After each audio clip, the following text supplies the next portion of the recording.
நாம் இந்த வீடியோவில் என்ன பற்றி பார்க்க போகிறோம்னா சாவா படம் பார்த்தங்க. ஆக்சுவலாக தேட்டரில் பார்க்க வேண்டிய படம் தான் இது. February 14 லவ்வர்ஸ் ஜர்னிக்கு ரிலீஸ் ஆச்சு. நான் பார்த்தது April 13 நெட்ஃப்ளிக்ஸில் வந்தது. போன வெள்ளிக்கிழமை தான். அப்போ தான் உட்காந்து பார்த்தேன், சனிக்கிழமை பார்த்தேன். விக்கி கௌஷல் உண்மையிலே ஒரு நல்ல பிரைட் ஃப்யூச்சர் இருக்குது. அவர் அடுத்த பாலிவுட் சூப்பர் ஸ்டாராக வரத்துக்கு நிறையவே வாய்ப்பு இருக்குது. ஏன்னா அந்த அளவுக்கு இந்த படத்துக்கு அவ்வளோ உழைப்பு போட்டிருக்கான். படம் வந்து முன்னாள் காலத்தில் நம்ம ஒரு 1650s கிட்டத்தட்ட 500 வருஷத்துக்கு முன்னாடி போயிட்டாங்க. பழைய கதை. அவுரங்கசீப்பும் சத்ரபதி சிவாஜி மராத்தாஸ்க்கும் முகல்ஸ்க்கும் இருக்கிற ஒரு ஃபைட்டை பற்றி தான் அந்த படத்தை எடுத்துருக்குறாங்க. அக்ஷய் கண்ணா தான் அந்த முகல் கேரக்டரில் அவுரங்கசீப் கேரக்டரை நடிச்சிருப்பார். அக்ஷய் கண்ணா பாலிவுட் ஆக்டர். நம்ம சத்ரபதி சிவாஜியோட 3வது வம்சமான சாவா சம்போஜக மகாராஜா அவர் கேரக்டர் தான் நம்ம விக்கி கௌஷல் வச்சுருக்காங்க. அவங்க ஒய்ஃப் ராஷ்மிகா மந்தானா. இதுதான் தெரிஞ்ச முகங்கள்.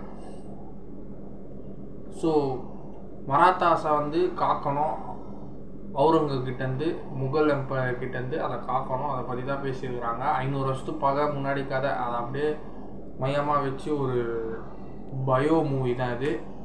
யாரையும் ஹர்ட் பண்ணுற அளவுக்கு படம் கொஞ்சம் ஹர்ட்டிங்காகவும் இருக்குது. ப்ளஸ்ஸு ரொம்ப வைலன்ஸ் பயங்கரமாக இருக்குது. தான் அந்த காலத்தில் சாவாங்கிற ஒரு மனிதனை எந்தளவுக்கு துன்புறுத்துகிறாங்க அதெல்லாம் அப்படியே காமிச்சிருக்கிறான். மற்றபடி சாவா சொல்கிறதுக்கு அந்த பேக்ரவுண்டு மியூசிக் இத்தனைங்க யார், நம்ம ஏஆர் ரஹ்மான் பாய் அவர். ஸோ அந்த ஹிஸ்ட்ரி தாங்க அப்படியே காமிச்சிக்கிறான். இதில் ஒன்றும் புதுசாலாம் ஒன்றும் இல்லை. விஷுவல் எஃபெக்ட்ஸு தலைவர் ஏஆர் ரஹ்மான் ஐயாவோட பிஜிஎம், பெரிய பாயோட பிஜிஎம்மு, நரசிங்க அந்த பிஜிஎம் நல்லா இருந்தது.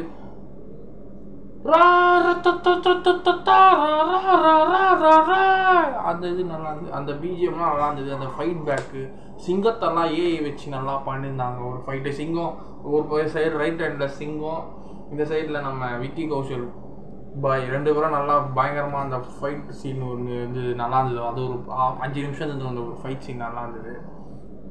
அந்த காலத்தில் எம்ஜிஆர், ரஜினிகாந்த் ஐயா, கமலஹாசன் சார்லாம் ஒரிஜினல் சிங்கத்துக்கிட்ட சர்க்கஸ்லேருந்து வாடகைக்கு எடுத்து ஒரிஜினல் சிங்கத்துக்கிட்ட சண்டை போடுவாங்க. இப்போ அதெல்லாம் டெக்னாலஜி வளர்ந்து ஏஐலாம் வந்துருச்சு. அதனால் டெக்னாலஜி மூலயமா சிங்கத்தை லைவாக காமிச்சு சண்டை பண்ணுற மாதிரி. அதுக்கப்புறம் தான் அந்த சட்டம் வேறு வந்தது.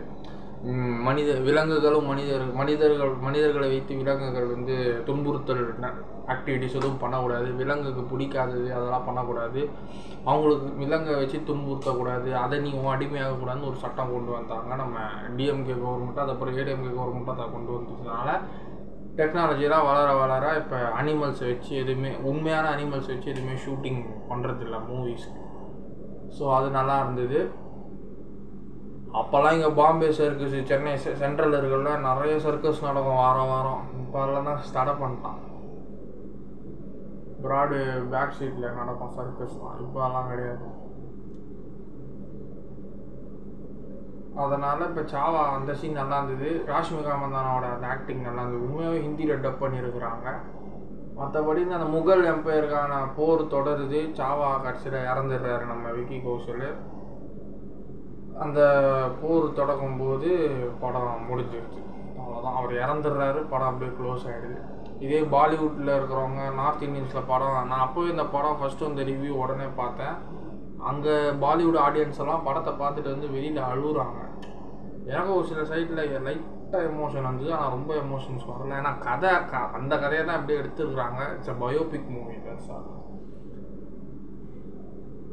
வேறு எதுவும் இல்லை, சொல்கிறதுக்கு இல்லை. நமக்கு எல்லாருமே ஒன்று தான் பாய். அந்த கதை அப்படி எடுத்துக்கிறாங்க, அவ்வளோதான்.